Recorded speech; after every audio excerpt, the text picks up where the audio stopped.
Going on, even if you are going to take the whole year doing it, it will not be enough.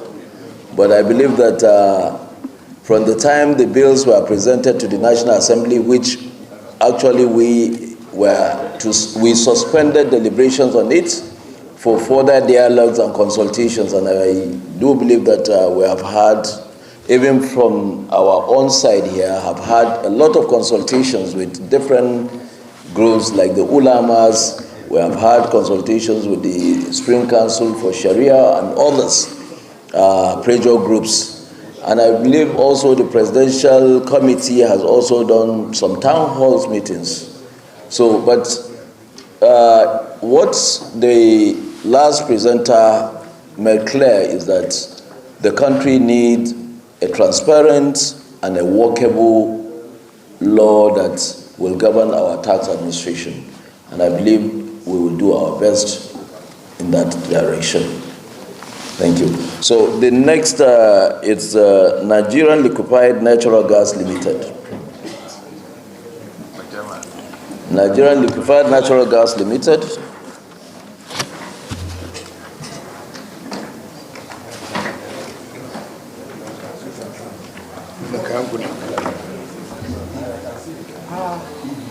You have 3 minutes.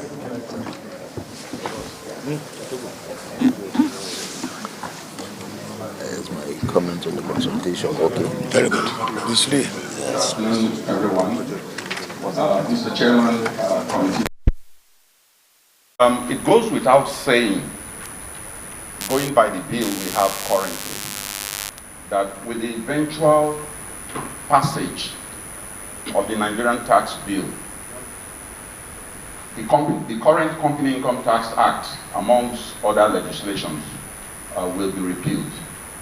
Mr. Chairman, I want to call your attention to section 23, subsection 1K of the current Company Income Tax Act. Mr. Chairman, that provision in the current Company Income Tax Act sort of gives income tax waiver for companies that bring in income and abroad, royalties, dividend, and interest if brought in through official channel. Our argument is this: at a time when the government is looking for scarce foreign currency, it's not the time when we should be taking out a law, a provision that encourages companies to bring in foreign income earnings. So we want this committee to look into that. The second area I want to quickly highlight for time's sake is to do with the value-added tax provision. And very specifically also, we are running an import-driven economy, and the effort of the current government is trying to ensure that we move from import-driven to export-driven. And on that basis, with regards to the export of goods and services from Nigeria, we want to advocate that such output goods should be made zero rated. I don't want to go into the argument, but it should be made zero rated. There are benefits for that. It will make our export competitive in the international market. The third area I want to quickly highlight has to do with the provision in the Nigerian Tax Administration Bill, which now requires LNG producing companies to pay tax instrumentally over a 12-month period. I don't want to say too much on that, but just to highlight the fact that I think from yesterday, it was well emphasized that the work of the committee will be driven by equity and fairness. A situation where you have singled out a company by its product type to pay tax under a certain regime instrumentally, and all of the rest are not expected to do that, does not bring about fairness. And therefore we think this should be looked into. Our guiding principle is equity and fairness, as you did mention, and by the grace of God we will try to. Chairman, there is a lawyer at SAN, Kemi Pinero, SAN. He would like to give comments later, so maybe, can I put the name there? Put the name. Let me put it there. I'll give it to you. CISLAC, is it Center for what? I don't know. It's,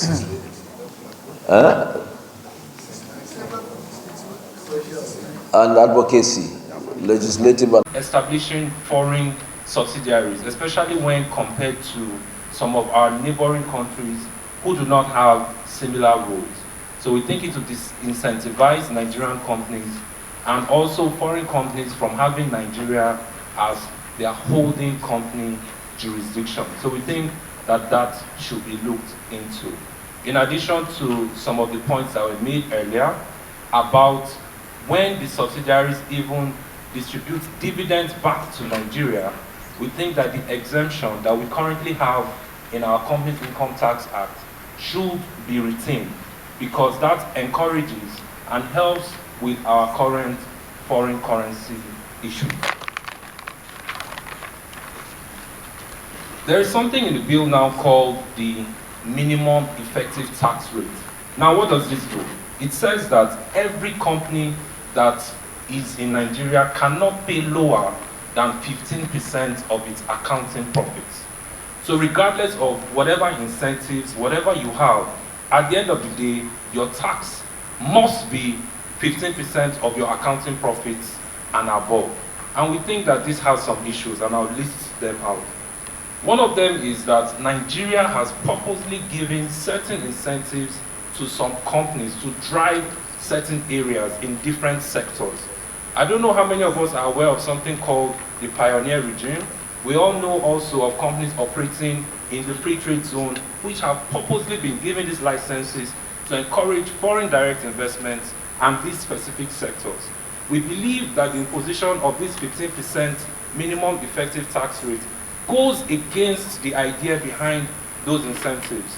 We know that one of the things that we're trying to address is because the rest of the world is moving towards a place where if you are part of a group of companies that is operating multinationally, if the tax rate in your country is low, another country now has the right to tax that profit that you do not tax in your country.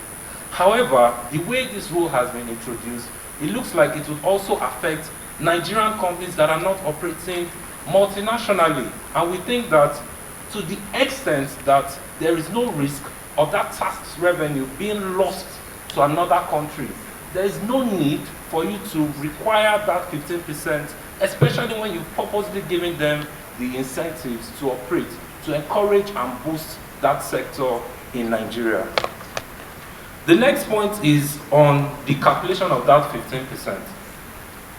The global rules that have been introduced calculate that 15% on a group basis. And I'll give an example. If you have company A and company B operating in Nigeria, let's say one of them is in a free trade zone, one of them is not in a free trade zone.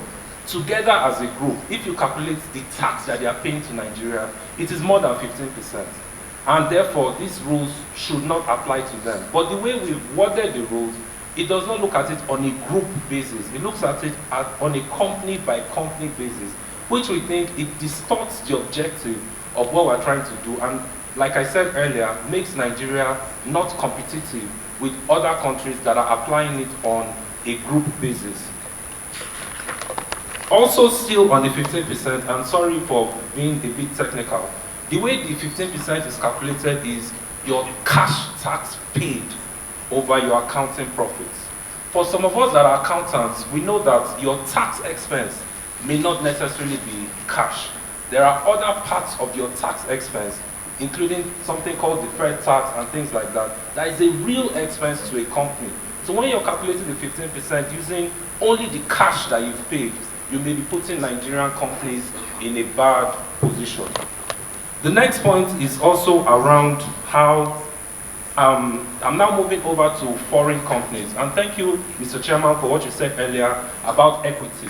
One of the principles of a good tax system is that we're not treating foreign investors different from Nigerian companies to encourage foreign investment into Nigeria. Currently, the way the rule works is that if you are a foreign digital company, the tax that you pay in Nigeria is on your global profits.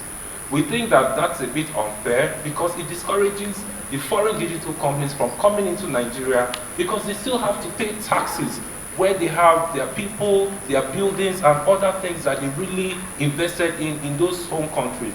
We are advocating that, like the global rules that have been introduced, what should be taxed in Nigeria, which is the market, should be a fair share. We'll also look at it and make the best recommendation for us. The technical way. Yes, the technical way. Center for Fiscal Transparency and Public Integrity. Center for Fiscal Transparency and Public Integrity. Are they here? Good Governance Team, Nigeria. Good Governance Team, Nigeria. Yakubu CM and Co. Legal Practitioners. Yakubu CM and Co. Legal Practitioners. Ahmed Zakaria. Ahmed Zakaria. To 70 so that they can train more people because there was no fund for training. Today, one of the major outcome of tech fund is training of our colleagues to having PhDs. As when you go around today, you see the impact in many universities. Then you also have research and training. Today, if you look at the budget that is the National Assembly today, presented by the executive, there is no line for research. There is no fund for research. Not a single cover for research in all the universities. The only organization funding that research today in the Nigerian system is the TED fund. But we have found out from this bill, without any consultation by the agency that did this bill, is now indicating that by 2030, TED fund should cease to exist. And that the fund from that TED fund are three very critical agencies for any country that want to develop. TED fund, NICENI, and NIDA, that have to do with the soul of this country to be scrapped and the money sent to what they now refers to as NEL fund. Permit me to spend 1 minute to talk about NEL fund. We have been against this when it first started and it failed, started a second time and it failed, and this is the third time.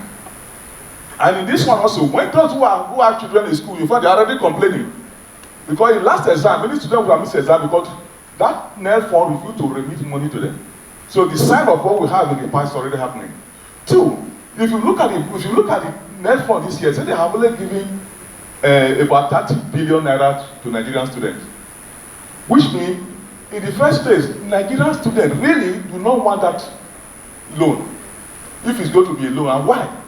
How many of us here, especially in this building, who want to allow their children at the age of 18, 19, 20 to accumulate loan of millions on themselves before they start work? And that's why they are not being forced. How many of us here want your child to have this be off with so much loan before they retire? So what NEFO is doing is converting. They're not funding universities. They are not serving as a bank with free interest to give to children to pay their normal fee. So no couple is coming to the university. What they are doing, they are substituting for parents to pay the fee of children. So no couple is coming to the university. So you want to scrap agency that is funding the system, giving money for capital project, money for staff training and research, and give as loan to children to pay their fee, which is what it is. So and we are saying that is not correct. And you can see there that by the year 2025, 26, 27, they will increase the what that to a development levy to 4%, and 50% will go to the TED fund. By 2028, 29, 65% will go to TED fund, and they will reduce the development levy to 3%. And by 2030, they will reduce to 2%, and it will be zero, all the money will be left on. And when you have done that, all Nigerian system will collapse, the university system. And to add to that is that the fact that you are seeing multiple universities being established in Nigeria, Council of National Assembly. But how, are they also making provision for funding? The answer is no. When President Goodluck Jonathan then introduced 12 universities, they were 100% funded by TED Fund for more than 8 years. Now, how will you fund this multiple university coming up? Conversion of polytechnic to education. So those are our problems. And based on that, the reason we are saying this as follows. One, taking any percentage out of the short-term education fund to service another agency not known to TED Fund at 2011 is illegal as at now and should not be allowed to stand. Two, giving zero allocation of the development levy to TED Fund as from 2030 is a technical way of abrogating the agency. The purported admonishment that TED Fund should seek innovative ways of generating fund is spurious, ill-advised, because as the creation of an act, the institution should not die without the fund.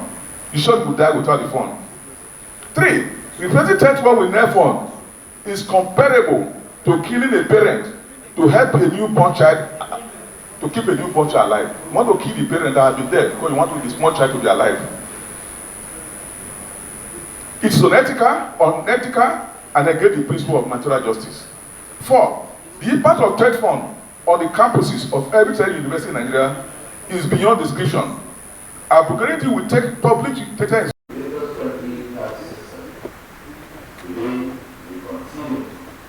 Dialogue building on clear obligations and concerns with objective brilliance care to craft policies that drive economic growth, enhance quality innovation, and improve care life for all class leaders.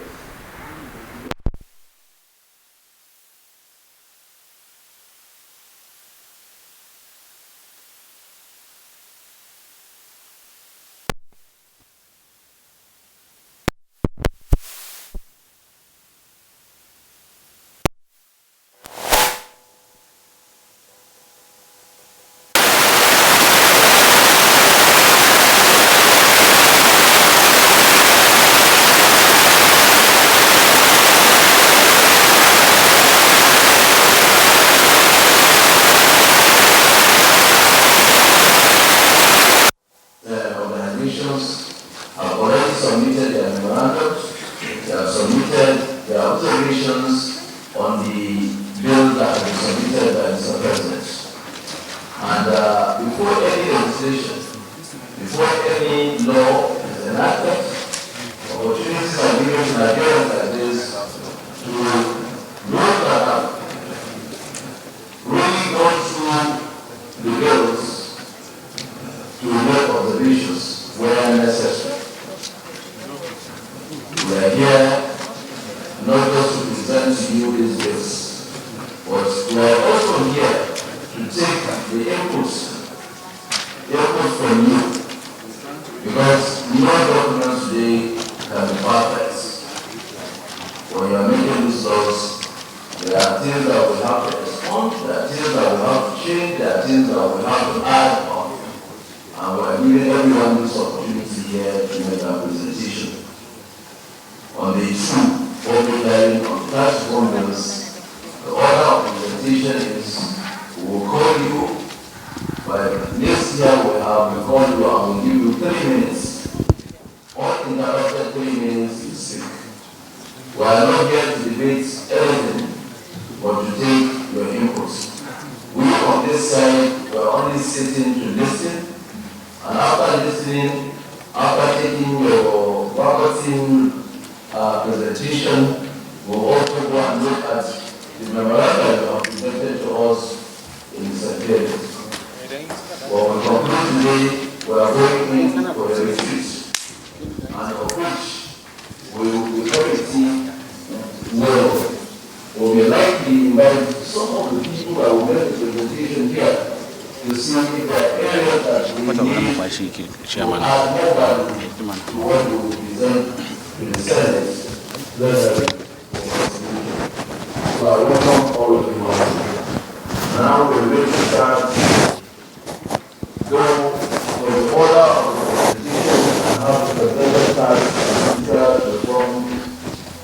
committee, but I don't want him to make any presentation at this moment. I want him to listen. We will, both himself and FIRS will listen to all these presentations, and then we will give them their own opportunity at the end of today's proceedings. So I'll call on the Spring Council for Islamic Affairs, if they're here, to make their presentation. And you have 3 minutes. You introduce yourself and then go straight. Don't worry about protocol. All protocols have been observed, so no need of protocol, just so that you don't take part of your minutes.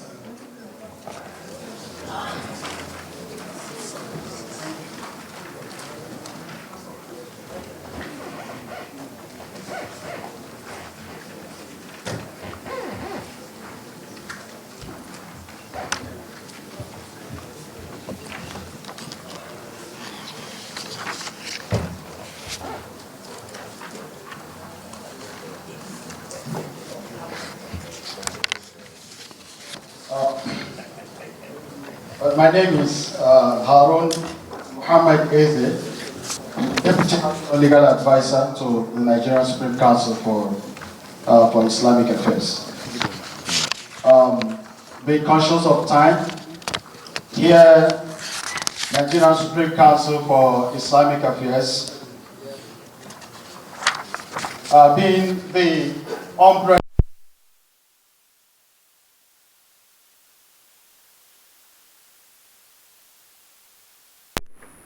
I do appreciate the opportunity that has been given to us, and having gone through the bills that are proposed to become law in this nation, we hereby make the following